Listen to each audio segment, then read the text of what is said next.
आप सबको हम अपने चैनल पर खुशामदीद कहते हैं। इसको सब्सक्राइब करने के बाद बेल आइकन बटन को भी प्रेस कर लें और हमारी तमाम नई आने वाली वीडियोस को टाइमली देखें।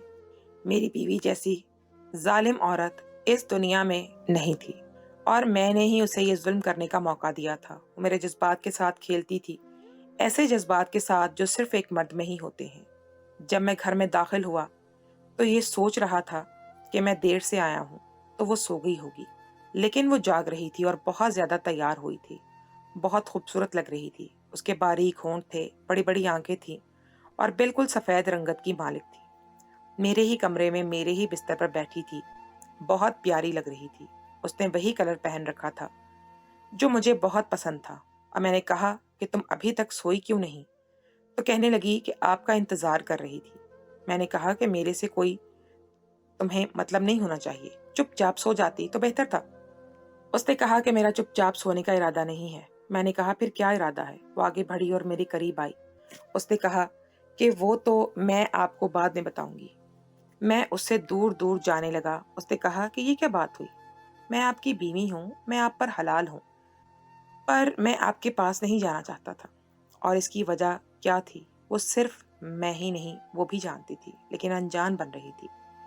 इससे पहले कि वहां कोई तूफान आ जाता, उसने एक अजीब हरकत की। उसे दोनों हाथों से मेरा नाम नसीर है। मैं पढ़ाई में भी अच्छा था और मेरी अपनी नौकरी भी थी। यही वजह थी कि मेरी माँ मेरी शादी करवाना चाहती थी। इस दुनिया में सिर्फ मेरी एक माँ ही थी। मेरी अम्मी कहती थी कि मैं तेरी शादी करवा के खुद हज पर चली जाऊंगी। दरअसल सऊदी अरेबिया में इनकी एक बहन भी रहती थी। इनका कहना था कि 6-7 महीने वहीं पे गुजार के आऊंगी, साथ ही हज भी कर लूंगी, तेरी शादी भी हो जाएगी, सारे फर्ज एक साथ पूरे हो जाएंगे। उन्होंने मेरे लिए एक लड़की भी तलाश कर ली थी। मैंने ये फैसला उन पे छोड़ दिया था, लेकिन इतना जरूर कहा था कि मुझे खूबसूरत लड़की चाहिए।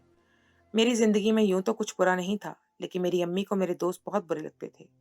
वो कहती थी कि ये तुझे किसी दिन ऐसी जगह पर फेंकवाएंगे कि वहां से तेरी कोई मदद करने वाला नहीं होगा। क्योंकि एक दफा दोस्तों की बातों में आकर मैं डंकी मारने जा रहा था, और जब मेरी अम्मी को पता चला कि डंकी मारने वालों के साथ क्या होता है, तो उनका दिल बैठ गया। ये तो अच्छा हुआ कि मेरा इरादा नहीं बना, तो अम्मी ने इसके बाद मुझसे वादा लिया कि मैं इनकी कोई बात भी नहीं मानूंगा। तब से अम्मी इनको अच्छा नहीं समझती थी। वो कहती थी कि ये मेरे बेटे को मौत के मुंह में फेंकने लगे थे। वो मुझे मना करती थी, इनके साथ ना बैठा कर, लेकिन वो मेरे दोस्त थे, मेरी जान थे। जब एक मर्द की शादी नहीं हुई होती तो उसके लिए माँ बाप के बाद सबसे अहम उसके दोस्त ही होते हैं। मेरे साथ भी ऐसा ही मामला था। मेरी होने वाली बीवी का नाम माहरुख था। उसने मुझे बताया था कि वो बहुत ज्यादा खूबसूरत है। मुझे दूर से तस्वीर भी दिखाई थी। मैं अनजान बना था कि जैसे मैंने तस्वीर नहीं देखी थी, लेकिन मैंने तस्वीर देख ली थी। वो वाकई बहुत खूबसूरत थी। हमारी शादी होने वाली थी। मेरे दोस्तों को जब पता चला कि मेरी शादी तय हो गई है तो वो बड़े हैरान हुए। मैं अपनी पर्सनल बातें उनको ज्यादा नहीं बताता था कि मेरी कोई कजन है या मेरी कितनी बहनें हैं। मेरी एक ही बहन थी, उसकी शादी हो चुकी थी और वो बाहर के मुल्क में रहती थी। हम लोग कोई गरीब खानदान से ताल्लुक नहीं रखते थे। हम लोग अच्छे खाते पीते लोग थे। सबको अपनी अपनी जिंदगी जीने का पता था। अम्मी को भी एहसास था कि मेरी बीवी आ जाएगी तो फिर हमें प्राइवेसी चाहिए होगी। इसीलिए वो कहती थी कि शादी के अगले ही दिन टिकट करवाऊंगी और अपनी बहन के पास चली जाऊंगी। मेरे दोस्तों ने कहा कि तू पहला है हम में से जिसकी शादी हो रही है, और वो भी इतनी खूबसूरत लड़की से। मैंने अपने दोस्त की तरफ हैरान होकर देखा। मैंने कहा कि तुझे कैसे पता कि मेरी होने वाली बीवी खूबसूरत है? उसने कहा कि वो खलील साहब की बेटी है ना, एक दफा उनके साथ कॉलेज जा रही थी तो हमने देखा था। मैंने कहा कि उसको तो छोड़ देते। उसने कहा कि हमें क्या पता था कि वो तेरी होने वाली बीवी बनेगी, हम तो आती जाती हर लड़की को ही देख लेते हैं। और अच्छा ही है ना कि हमने देख लिया, तुझे उसकी रिपोर्ट भी बता दी। देखता हूँ, मैंने उसे कहा कि ज्यादा बड़बड़ करने की जरूरत नहीं है। मुझे अच्छा नहीं लग रहा कि मेरी होने वाली बीवी के बारे में मेरा दोस्त ऐसी बात करता और मुझे उसकी रिपोर्ट्स बताता। मेरे दूसरे दोस्त ने भी ये महसूस कर लिया और उसने कहा कि छोड़ ना यार, अब तो उसकी बीवी बनने वाली है। लेकिन ये दोस्त बड़ा अजीब नहीं सा था। एक दफा बोलना शुरू कर देता तो खामोश नहीं होता था। उसने कहा कि ये लड़की बहुत ज्यादा गुस्से वाली और जज्बाती है। अब मुझे दिलचस्पी होने लगी। मैंने कहा कि तूने उसका गुस्सा और जज्बात कहाँ देख लिए? तो उसने कहा कि एक दफा सड़क से किसी दुकानदार ने उस लड़की के साथ बदतमीजी की थी। उसने उसके मुंह पर थप्पड़ दे मारा था। वह वहीं पे खड़ा था। ये अपने वालिद साहब के साथ थी और अपनी गाड़ी से कोई सामान निकाल रहे थे और ये सामान खरीद रही थी। जब तक वो वापस आए तब तक ये दुकानदार के मुंह पे थप्पड़ मार चुकी थी। तेरी तो खैर नहीं, तुझे तो बड़ी गुस्से वाली बीवी मिलने वाली है। मैं उसकी बात पर भी खुश हो गया। मैंने कहा कि मुझे ऐसी औरतें पसंद भी नहीं हैं जो सिर्फ हाँ में सर हिलाती जाएं। अच्छी बात है, मेरी बीवी मेरे जैसी ही है। मैं भी गुस्से वाला हूँ, और अब अगर मेरी बीवी के बारे में तूने और कोई बात की तो मैं फिर तेरा मुंह भी तोड़ दूंगा। मैंने मजाक मजाक में अपने दिल की बात कह दी थी। दोस्त को इशारा काफी था। वो भी खामोश हो गया और उसके बाद उसने कोई बात नहीं की। मेरी शादी का दिन आ गया और मेरी अम्मी ने अपना सामान पैक कर लिया। मैंने अम्मी से कहा कि अम्मी, आप तो अपने वादे की पक्की निकली थी, आप सुबह सुबह जा रही हैं। उन्होंने कहा कि नहीं, अब ऐसा भी नहीं था कि मैं नई नवेली दुल्हन को घर छोड़कर सुबह सुबह ही चली जाऊं, लेकिन टिकट ही इस दिन की निकली है। फिर इसके बाद रमज़ान शुरू हो जाएगा, बहुत रश हो जाएगा, फिर वहां जाने की राह नहीं निकलेगी और बड़ी मुश्किल हो जाएगी। इसलिए मैं चाहती हूँ कि मैं रमज़ान वहीं पे गुजार के आऊँ। अब तेरी बीवी आ गई है ना, तुझे संभाल लेगी वही। 2-4 दिन उसके नाज नखरे उठाना, बाहर से खाना पीना कर लेना, फिर उसके बाद उसे कहना खुद ही पका ले। मैंने कहा कि फिक्र नहीं करें आप, ये घर इसी का है, अच्छे से संभाल लेगी। मेरी अम्मी ने कहा कि हाँ, बहुत अच्छी लड़की है, बहुत तेरा ख्याल रखेगी। हम माँ बेटा में ये गुफ्तगू सुबह में हो रही थी। दोपहर तक हम लोग बारात लेकर चले गए थे और वहां से आते तक शाम हो गई। मेरी बीवी घर आ गई। 2-4 रस्में हुई, उसके बाद मेरी बीवी को कमरे में छोड़ दिया गया और मेरे दोस्तों ने बुला लिया मुझे। उन्होंने कहा कि तेरी शादी की खुशी में हमने छोटी सी पार्टी रखी है। मैंने कहा कि यार, मुझे कोई पार्टी नहीं करनी, मुझे मेरी बीवी के पास जाना है, पहले ही काफ़ी देर हो गई है और मैं बहुत थका हुआ हूँ। उन्होंने कहा कि अच्छा, बीवी के आते ही बीवी का हो गया, दोस्तों को भूल गया। मैंने ये बात अपने दिल पे ले ली और मैंने कहा कि अच्छा चलो करते हैं पार्टी को, मैं भी कोई शादी के बाद बदल नहीं जाऊंगा। उन्होंने कहा कि अरे अभी तो तू क्या, तेरी शक्ल भी बदल जाएगी, बीवी जी की जी हजूरियाँ कर देगा। तो मैंने कहा कि जी नहीं, मैं कोई बीवी की जी हजूरी नहीं करूँगा, कोई बात नहीं मानूंगा। मेरे अंदर अना भर गई और फिर मैंने गुस्से में सारी शराब पी ली, क्योंकि दोस्तों की पार्टी का मतलब यही था कि हम सब बैठ के शराब पियेंगे। इनका कहना था कि आज तेरी शादी की खुशी में हम ये पार्टी कर रहे हैं, और इसके बारे में मेरी अम्मी को बिल्कुल भी नहीं पता था। अगर उनको पता चलता तो शायद वो मेरी शादी के दिन भी 2-4 थप्पड़ लगाने से बाज नहीं आती। मैंने दरवाज़ा बंद किया और नशे में कुछ बोलने लगा। मेरी ऐसी हालत थी कि अब मेरे अंदर में नहीं बल्कि शराब बोल रही थी। मैंने कहा कि मेरे दोस्त है ना, वो कहते हैं कि तुम सारी जिंदगी बर्बाद कर दोगी मुझे, कहीं का नहीं छोड़ोगी, ना मैं कहीं आ जा सकूंगा, ना कहीं हर किसी से बात कर सकूंगा। मुझे तुमसे पूछना पड़ेगा, लेकिन मैं तुम्हें पहले ही बता दूं कि मैं ऐसा नहीं अमल करूंगा, क्योंकि मैं ऐसा शख्स नहीं हूँ। मैं बोलता जा रहा था और मेरी बीवी चुपचाप मेरी बातें सुन रही थी। उसे चेहरे से घूंघट हटा लिया था, वो मेरी तरफ मतवज्जो थी। मैंने कहा कि मैंने तो अपने दोस्तों को साफ साफ कह दिया कि अगर मेरी बीवी ने मेरा दिमाग खराब करने की कोशिश की तो मैं 3 लफ्ज़ बोल के उसे फारिग कर दूंगा। मैं उसे कह दूंगा कि मैं नसीर अहमद वल्द मोहम्मद अहमद तुम्हें तलाक देता हूँ, तलाक देता हूँ, तलाक देता हूँ। मैंने एक ही सांस वाली लफ्ज़ बोल दिए। मेरी बीवी ने अपने मुंह पर हाथ रख लिया, वो हैरान रह गई। उसके बाद मैं बेहोश हो गया और मुझे नहीं पता कि क्या हुआ। सुबह मेरी आंख खुली तो अपने बिस्तर पर सो रहा था और मेरा सर बहुत भारी था। जाहिर है रात को इतनी शराब पी थी। घर में इस वक्त कोई भी नहीं था। मेरी अम्मी तो रवाना हो चुकी थी। उन्होंने कहा था कि वो मुझे तंग नहीं करेंगी और सुबह ही निकल जाएंगी, इसलिए पहले ही मुझे मिल लेती।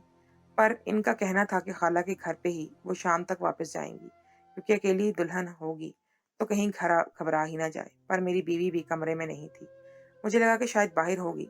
मैं बाहर गया तो खाला ने नाश्ता वगैरह बना के रखा था। उनकी 2 बेटियां और एक बेटा भी वहीं पर मौजूद थे, जो मुझसे उम्र में कम ही थे। उन्होंने कहा कि जाग गए हो क्या, क्या हाल बना रखा है, तबीयत तो ठीक है तुम्हारी? मैंने कहा कि हाँ। अम्मी चली गई? तो उन्होंने कहा कि हाँ, उनकी तो 4 बजे की फ्लाइट थी, वो तो 3 बजे ही रवाना हो गई थी। कुछ बिल और घर की चाबी वगैरह उन्होंने ऊपर शेल्फ पे रख दी। कह रही थी कि तुम्हें बता दूं। मैंने कहा कि ठीक है खाला, आप लोगों ने नाश्ता वगैरह किया, सब ठीक है? उन्होंने कहा कि हाँ, सब ठीक है। मैं बात तो इनसे कर रहा था लेकिन अपनी बीवी को तलाश कर रहा था। मैंने कहा कि मारूफ बाहर आई है क्या? उन्होंने कहा कि नहीं, वो तो बाहर नहीं आई। क्यों, तुम्हें क्या हुआ? कहीं पहले ही दिन बीवी से झगड़ा तो नहीं कर लिया जो वो तुमसे नाराज होकर कहीं चली गई है? खाला को मजाक करने की बहुत आदत थी। मैंने कहा कि नहीं नहीं, लगता है वो बाथरूम में होगी। मैंने बाथरूम में नहीं देखा था। मैं वापस कमरे में आ गया तो वो बाथरूम में भी नहीं थी। मैं हैरान हो गया कि मेरी बीवी सुबह सुबह कहाँ चली गई। एक तो मुझे याद नहीं आ रहा था कि रात को हुआ क्या था। मैं अपनी बीवी को बाकी घर में तलाश करने के लिए जाने ही वाला था कि वो कमरे में दाखिल हुई। उसने नॉर्मल से कपड़े पहन रखे थे और उसके चेहरे पे अजीब तरह के तासुरात थे। मैंने कहा कि कहाँ थी तुम? मैं कब से तुम्हें तलाश कर रहा था। मेरे लहजे में थोड़ी तलखी थी। फिर मैंने अपने आप को जरा नॉर्मल किया था। मैं तो यही समझ रहा था कि शायद मैं शराब पीकर आया, आते ही बेहोश हो गया और इसी तरह रात गुजर गई। मैंने उससे कोई बात भी नहीं की, उसे तोहफ़ा भी नहीं दिया, इसलिए वो थोड़ी बहुत नाराज़ होगी। मैंने उसके कंधों पे हाथ रखना चाहा तो उसने मेरे हाथ झटक दिए। अब मुझे महसूस हुआ कि थोड़ी नहीं, वो बहुत ज़्यादा नाराज़ है। मैंने कहा कि अच्छा नाराज़ नहीं हो, मुझे माफ़ कर दो। अपने दोस्तों के साथ बैठ गया था। ये देखो मैंने तुम्हारे लिए एक तोहफ़ा रखा है। मैंने दराज में से सोने का सेट निकाल कर उसके सामने पेश किया। बहुत ही खूबसूरत था। मैंने कहा कि ये देखो, तो कहने लगी कि अब इसकी कोई ज़रूरत नहीं है। मैंने कहा कि क्या मतलब ज़रूरत नहीं है? ये तो तुम्हारे लिए है, तुम नहीं पहनोगी और कौन पहनेगा? उसने कहा कि ये मैं नहीं पहन सकती क्योंकि अब हमारे बीच ऐसा कोई रिश्ता नहीं है कि जिसके तहत आप मुझे तोहफ़ा दें और मैं वो तोहफ़ा पहनकर आपको दिखाती फिरूँ। मैंने कहा कि ये कैसी बातें कर रही हो? जबकि मेरे दिमाग में घंटी बज गई थी क्योंकि जो रात को मैंने बातें की वो मेरे दिमाग में गूंज रही थी। पर मुझे ऐसा लग रहा था कि शायद मैंने कोई ख्वाब देखा है। पर अब मुझे अपनी बीवी की हरकतों से अंदाज़ा हो रहा था कि शायद वो ख्वाब नहीं है। पर मैं ये सब इसकी ज़ुबान से सुनना चाहता था। मैं सुनना चाहता था कि वो कहे कि ऐसा कुछ भी नहीं हुआ, बस यूँ ही वो मुझसे नाराज़ है। पर उसने मुझे ऐसी बात बताई कि मैं हैरान रह गया। उसने कहा कि आपने तो मुझे रात के नशे में तलाक दे दी थी। 3 दफ़ा बोला था आपने, अपने कानों से सुन लिया मैंने। हम दोनों में अब कोई रिश्ता नहीं है। मैं आपसे ये पूछना चाहती हूँ कि आपने मेरे साथ ये सब कुछ क्यों किया? और मेरी गलती क्या थी? मेरी बीवी ने रोना शुरू कर दिया, वो बुलंद आवाज़ में बोलने लगी और मैंने कहा कि 1 मिनट रुक जाओ, मुझे साँस तो लेने दो। आहिस्ता आवाज़ में बोलो, बाहर खाला बैठी है। मेरी बीवी ने कहा कि आपको खाला की पड़ी है। मैं तो ये बात आपकी माँ को भी बताऊँगी। मैंने अपनी बीवी को कहा कि देखो, हम इसका कोई हल निकाल लेंगे, लेकिन मेरी बात ये सबको ना बताना। उन्होंने बड़ी खुशी से मेरी शादी करवाई है, वो सब परेशान हो जाएँगी। मेरी बीवी ने कहा कि तो फिर ये सबसे पहले सोचना चाहिए था आपको। क्यों नहीं गए अपने इन ज़लील दोस्तों के साथ, जिन्होंने आपको शराब पिलाई और आपने ये सब कुछ किया? आपको पता भी है कि आपने क्या किया है रात को? हमारा रिश्ता शुरू होने से पहले ही ख़त्म हो चुका है। मैंने कहा कि मेरे दोस्तों को बुरा-भला ना कहो। मुझे क्या पता था कि ये सब कुछ हो जाएगा। मैंने भी अपनी बीवी से झगड़ा करना शुरू कर दिया। वो पहले मुझसे बहुत झगड़ा कर रही थी, फिर आहिस्ता-आहिस्ता वो खामोश हो गई। मुझे अजीब-सी नज़रों से देखने लगी। उसने कहा कि अब आप ये बताएँ कि आपने क्या करना है? मैंने कहा कि कुछ नहीं करना, बस इसी तरह साथ रहेंगे। मैंने बहुत कुछ सोच समझ के ये बात की थी। मैं अपनी बीवी को यही बता सकता था। फिर तो मैंने शराब पीकर अपनी बीवी को तलाक दे दी थी और वो भी शादी की पहली रात। ना ही मैं माशरे को इस बात के आम कर सकता था, लोग मेरा मज़ाक बनाते, मुझे बुरा समझते, मेरी इज़्ज़त ना रहती और फिर मेरी बीवी मेरी ज़िंदगी में ना रहती। इंसान वैसे भी तो अपनी ज़िंदगी में बहुत से गुनाह करता है, झूठ बोलता है, चोरी करता है, शराब पीता है। तो अगर मैं इस औरत के साथ अपनी सारी ज़िंदगी गुज़ार देता तो क्या हो जाता? मैंने कहा कि बस चुप कर जाओ। मैंने उसके मुँह पे हाथ रख दिया, वो हैरान रह गई। मैंने कहा कि चुपचाप इस घर में रहो। अभी ये बात किसी को नहीं बताएँगे, बाद में सोचेंगे क्या करना है। मैं तुम्हारे करीब नहीं आऊँगा। इस बात का मैं तुमसे वादा करता हूँ और फिर जब अम्मी वापस आ जाएँगी तो कुछ कर लेंगे। मैंने कहा कि बस तुम अब आराम से बैठ जाओ। उसने कहा कि अच्छा, यानी फ़िलहाल मैं खामोश रहूँ और इसके बाद मुझे मेरे घर वापस भेज दिया जाएगा। मेरी ज़िंदगी तो आपने बर्बाद कर दी, मुझे किस बात की सज़ा दी? मैंने कहा कि मेरा दिमाग नहीं खाओ, तुम्हें अच्छी तरह पता है कि मैंने जानबूझकर नहीं किया है। मैं गुस्सा करता वहाँ से बाहर निकल गया। मेरी बीवी क्या सोच रही थी मुझे नहीं पता था, क्योंकि जब मैं वापस आया तो वो बिल्कुल नॉर्मल थी और उसने कहा कि खाला वगैरह चली गई हैं, आपका बहुत इंतज़ार किया, पर उन्होंने कहा कि हमारा घर अपना है और खालू बीमार है, इसलिए वो चली गई। रात का खाना वो बना के गई हैं, अगर भूख लगी है तो मैं गरम कर देती हूँ। मैंने कहा कि नहीं, मुझे खाना नहीं खाना। मैंने कहा कि तुम खाना खा लो और सो जाओ। उसने कहा कि क्यों? अपने इन्हीं दोस्तों के साथ खाना खा के आए हैं, वो जिनकी वजह से ये सब कुछ हुआ है। मैंने कहा कि अभी भी आप इनके खिलाफ एक लफ्ज़ नहीं सुनना चाहते, जिन्होंने हमारे साथ ये सब कुछ किया। मैंने कहा कि हाँ, मैं नहीं सुनना चाहता। तुम्हें कोई हक नहीं कि तुम किसी के खिलाफ भी बोलो। तुम इस घर में मेहमान हो, मेहमानों की तरह रहो। इसके बाद अपनी ज़िंदगी के साथ तुमने क्या करना है वो तुम बेहतर जानती हो। मेरी बीवी ने कहा कि तुम्हें क्या लगता है कि मेरी ज़िंदगी बर्बाद करना तुम्हारे लिए इतना आसान था? मैंने भी गुस्से में कह दिया कि हाँ, इतना आसान था, तभी तो हमारी ज़िंदगी बर्बाद हो गई। अब जाओ यहाँ से। मुझे बाद में एहसास हुआ कि मुझे ऐसा नहीं कहना चाहिए था। गलती सरासर मेरी ही थी। लेकिन मैंने उससे माफ़ी नहीं माँगी क्योंकि मेरे अंदर बहुत अना थी। अब वो चुपचाप इस घर में रहने लगी तो वो 2 दिन बड़े सुकून से गुज़रे। वो दूसरे कमरे में सो गई, लेकिन तीसरे दिन ऐसा मंज़र देखने को मिला कि मेरे कदमों तले से ज़मीन निकल गई। मैं हैरान रह गया। उस दिन मुझे पता चला कि एक औरत मर्द से खतरनाक होती है और क्यों होती है, वो मंजर मेरे सामने था। क्योंकि जब मर्द लड़ता है तो वो हथियारों से लड़ता है, ताकत से लड़ता है, लेकिन जब औरत लड़ती है तो उसके पास हथियार के तौर पर जज्बात होते हैं और ये औरत भी मेरे जज्बात के साथ खेलने की तैयारी करके बैठी थी। मैंने कहा कि इतनी तैयारी किस लिए कर रखी है, कहीं जा रही हो क्या? तो उसने कहा कि नहीं। मैंने कहा जाना है, ये तो मेरा ही घर है और आकर बिस्तर पर लेट गई। तो मैंने सोचा भी नहीं था कि आज उसने कहाँ सोना था। मैंने उसे कहा कि तुम दूसरे कमरे में जाके सो जाओ। उसने कहा कि नहीं, ये मेरा कमरा है, मैं तो यहीं पे सोऊंगी। मैंने कहा कि फिर मैं ही दूसरे कमरे में चला जाता हूँ। लेकिन जब दूसरे कमरे में जाके देखा तो कदमों तले से ज़मीन निकल गई कि वहाँ पर जो बेड पड़ा था वो मेरी बीवी ने निकाल दिया था और मैं सर्दी में ज़मीन पर नहीं सो सकता था। मैंने कहा कि ये सब कुछ क्या है? उसने कहा कि ये आपकी खेल का हिस्सा जो तुमने शुरू किया। अब मेरी बीवी रोज़ इसी तरह करती थी और रोज़ अच्छे-अच्छे कपड़े पहनकर तैयार हो जाती। वही रंग पहनती जो मुझे पसंद थे। कभी-कभी ऐसे कपड़े भी पहन लेती थी जिसमें उसका वजूद साफ नज़र आता था और आकर मेरे बिस्तर में मेरे साथ लेट जाती। वहाँ से मैं चला जाता, सारी-सारी रात सोफे पे बैठे-बैठे गुजार देता और कभी-कभी एक तरफ होके सो जाता। मेरा ईमान, मेरा हौसला, मेरी ताकत सब कुछ आज़मा रही थी। मैं क्या कर सकता था? मैंने सोचा था कि बस इसी तरह कुछ दिन गुज़र जाएँगे और इसके बाद अम्मी के आने बाद इनको बता दूँगा कि ये मामला हुआ है। फिर ज़ाहिर है मेरी बीवी को अपने घर ही जाना पड़ता। मैं इसके साथ कोई ताल्लुक़ नहीं रखना चाहता था क्योंकि मुझे पता था कि वो मुझ पर हराम हो चुकी थी और अभी तक मैंने ये बात किसी से डिस्कस भी तो नहीं की थी, लेकिन वो मुझसे बदला ले रही थी क्योंकि मैंने उस दिन उस पर गुस्सा किया था। औरत जब इस तरह से बदला लेने पे आ जाती है तो बहुत खतरनाक हो जाती है। उसने मुझे कहा कि तुमने बुरा किया है मेरे साथ, मेरी ज़िंदगी बर्बाद की है, मुझ पे भरी जवानी में तलाक याफ्ता होने का ठप्पा लगवाया है ना, अब मैं भी तुमसे गुनाह करवाऊंगी। मेरा ठप्पा तो इस माशरे तक रहेगा, लेकिन तुम्हारा ये गुनाह तुम्हें आखिरत तक भी नहीं छोड़ेगा। मैं इससे दूर दूर रहता था लेकिन वो मेरे पास आने की कोशिश करती रहती थी। आखिर मैं भी मर्द था। एक दिन बहुत तेज बारिश हो रही थी और आज वो फिर से तैयार हुई थी। उसे काले रंग के कपड़े पहने हुए थे। ये कोई कपड़े नहीं थे, शबे ख्वाबी का लिबास था, यानी कि नाइट सूट था। बहुत ही ज़्यादा खूबसूरत लग रही थी। मैं अपने बिस्तर पे जाके लेट गया। मैंने आंखें बंद कर लीं, लेकिन वो भी मेरे बिस्तर पे आके लेट गई और उसने मेरे कंधे पे हाथ रखा। मैंने अपने आप को कंट्रोल करने की बहुत कोशिश की, हद से ज़्यादा कोशिश की, लेकिन जैसे ही मैं उसकी तरफ पलटा और मैंने उसकी आंखों में देखा, उसके चेहरे के ऊपर गिरे हुए बालों को हटाया, अचानक ही हमारा बेड ऐसे हिलने लगा कि जैसे कयामत आ गई है। बहुत तेज और जलजला आ रहा था, इतना तेज कि मैंने ऐसा जलजला अपनी पूरी जिंदगी में महसूस नहीं किया।